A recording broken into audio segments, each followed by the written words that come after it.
آپ لوگ مروڑا کے لوگ، آپ کو بالکل بھی پسند والا لطیفے کا نہیں پتہ میرا خیال ہے، اس لیے آپ کو مزہ نہیں آ رہا اس میں. وہ ایک آدمی نا کہیں رشتہ لینے کے لیے گیا، سنو پھر مزہ آئے گا، یہ بالکل بھی پسند نہیں. ایک آدمی کہیں رشتہ لینے کے لیے گیا تو لڑکی والوں کو لڑکا پسند نہیں آیا. لڑکا گھر آ گیا واپس، تو لڑکی کے باپ نے لڑکے کو فون کیا. لڑکے نے فون اٹھایا، جی ارشاد. تو کہنے لگا بیٹا آپ ابھی ہمارے گھر آئے تھے نا میری بیٹی کے رشتے کے لیے، آپ وہی بات کر رہے ہیں؟ اس نے کہا جی میں وہی بات کر رہا ہوں. بیٹا میں آپ کو یہ بتانا چاہتا تھا کہ آپ مجھے بالکل بھی پسند نہیں آئے. اس نے کہا ٹھیک ہے انکل کوئی بات نہیں، اگر میں پسند نہیں آیا آپ نے انکار کر دیا، کوئی ایسی بات نہیں. اس نے کہا بیٹا بات تو سنو، ابھی فون نہ رکھو. بیٹا ہم نے آپ کو انکار کیا ہے، میں آپ کو دل سے بتاؤں ذرا بھی پسند نہیں آئے آپ. اس نے کہا ٹھیک ہے انکل آپ نے بتا دیا نا میں پسند نہیں آیا تو ٹھیک ہے میں رشتہ نہیں کرتا، ختم ہو گئی بات. بیٹا ایک میں فون نہیں رکھنا، ابھی ایک بات سنو. دیکھو کہیں سے تھوڑا سا بندہ پسند آتا ہے نا، کوئی پرسنالٹی پسند آتی ہے، کسی کے بات چیت کا اسٹائل، کسی کا خاندان، کسی کا پیسہ، کچھ بھی پسند نہیں آیا ہمیں آپ. اب اس کو آنے لگا غصہ، وہ گالیاں دینے لگا. اچھا تو جب وہ گالیاں دینے لگا نا تو اس نے کہا ایک منٹ میری وائف سے بات کریں. اب لڑکے کو خیال ہوا شاید اس کی وائف کوئی صحیح بات کرے، تو وائف نے فون اٹھایا. بیٹا ایک منٹ ذرا میری بات سنیں. چلیں جی. تو لڑکے کی تو اس کی جو ماں جو صاحب کی بیوی ہے نا اس نے فون کیا. جی انٹی کیا کہنا چاہتی ہیں؟ دیکھو بیٹا مسئلہ یہ ہے کہ آپ مجھے بھی بالکل پسند نہیں آئے. اس نے کہا آنٹی یہ بات انہوں نے بتا تو دی تھی. کہہ رہے نہیں، میں نے کہا شاید آپ سمجھ رہے ہو کہ مجھے آپ پسند آئے ہو، تو میں نے کہا میں کلیئر کر دوں کہ مجھے بھی آپ بالکل بھی پسند نہیں آئے.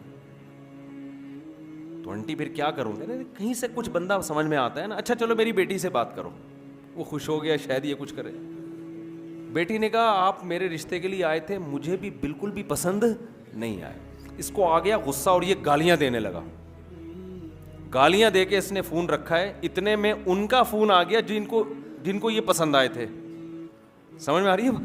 کہیں اور بھی پیغام بھیجا تھا ان کی طرف سے، ہاں والے کا فون آ گیا. تو اس نے جب فون اٹھایا نا لڑکے نے، لڑکی کے ابا نے کہا آپ ہمارے ہاں رشتہ لینے کے لیے آئے تھے؟ اس نے کہا تمہاری ایسی کی تیسی. گالیاں دینے لگا نا. وہ حیران کہ یار یہ بول کیا رہا ہے. کہہ رہے بیٹا بات تو سنو. کہہ رہے نہیں سنتا میں تمہاری بات. گالیاں دینے لگا. کہہ رہے بیٹا ایک بات سن لو. کیا بات ہے؟ کہہ رہے بیٹا ہمیں آپ بہت پسند آئے تھے، لیکن آپ کا جو لب و لہجہ ہے نا اس کے بعد ہمیں آپ بالکل بھی پسند نہیں. اب آپ ہمیں بالکل بھی پسند نہیں. تو شعیب علیہ الصلاۃ والسلام کی نماز ان کی قوم کو بالکل بھی پسند، شعیب علیہ السلام کی نماز پسند تھی، روزہ پسند تھا. شعیب علیہ السلام کی نصیحت ان قوم کو بالکل بھی پسند نہیں تھی کہ آپ یہ کیوں کہتے ہو کہ کاروبار ایسے کرو ایسے نہ کرو. ہمارے حضرت مفتی رشید احمد صاحب رحمہ اللہ تعالی جو تھے، وہ بھابھی کو پردے پہ بڑا زور دیتے تھے کہ بھابھی دیور سے پردہ کرے. ہے نا اسلام میں سالی بہنوئی سے پردہ. جب شادی ہوتی ہے آپ کی کسی خاندان میں تو وہ لڑکی تو آپ کی محرم بن جاتی ہے، اس کے علاوہ اس کا کوئی، اس کے والد بھی آپ کے سسر اور اس کی ماں بھی آپ کی ساس، اس کے علاوہ میرے بھائی کوئی محرم والا رشتہ آپ کا اس کے ساتھ قائم نہیں ہو. گھروں میں پردہ ختم ہو گیا. آپ سے کوئی پیسے بڑھانے کی بات کرے آپ کان لگا کے سنو گے کیا کہہ رہے ہیں.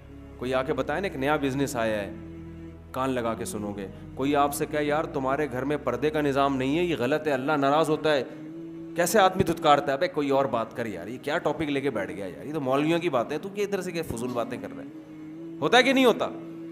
آپ کو یہ باتیں بالکل بھی پسند نہیں ہیں، لیکن اللہ کو یہی باتیں، اللہ کو سب سے پہلے یہ دیکھنا ہے میرا کون کتنا ہے، میں نے کھلایا، میں نے پیدا کیا، میرے حکام کو کیوں نہیں مانتے. قرآن میں اللہ تعالیٰ نے نا ایک ایک رشتے کی تفصیل بیان کی ہے. پردے کا جب حکم آیا نا تو اللہ نے بتایا کہ عورت اپنے باپ سے پردہ نہیں ہے، اس کا اپنے بھائی سے نہیں ہے، بھتیجے سے نہیں ہے، سسر سے نہیں ہے.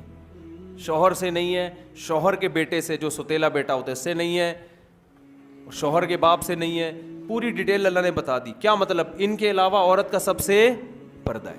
تو آپ پردہ تو عورت پہ فرض ہے, آپ پہ فرض نہیں ہے, لیکن آپ اپنی بیوی سے فری ہو کے بات کر سکتے ہو, اپنی ماں سے ہنسی مذاق کر کے بات کر سکتے ہو, اپنی بہنوں سے ہنسی مذاق کر کے بات کر سکتے ہو, اپنی بھانجیوں سے بے تکلف ہو سکتے ہو, اپنی بھتیجیوں سے بے تکلف ہو سکتے ہو. اس کے علاوہ کسی اور جوان عورت سے آپ کو بے تکلف ہونے کی اجازت نہیں ہے. اگر آپ بے تکلف ہوگے لوگ آپ کو براڈ مائنڈڈ کہیں گے, بڑا کشادہ ظرف کا آدمی ہے. اللہ کی نظر میں آپ کی حیثیت 2% کی نہیں رہے گی.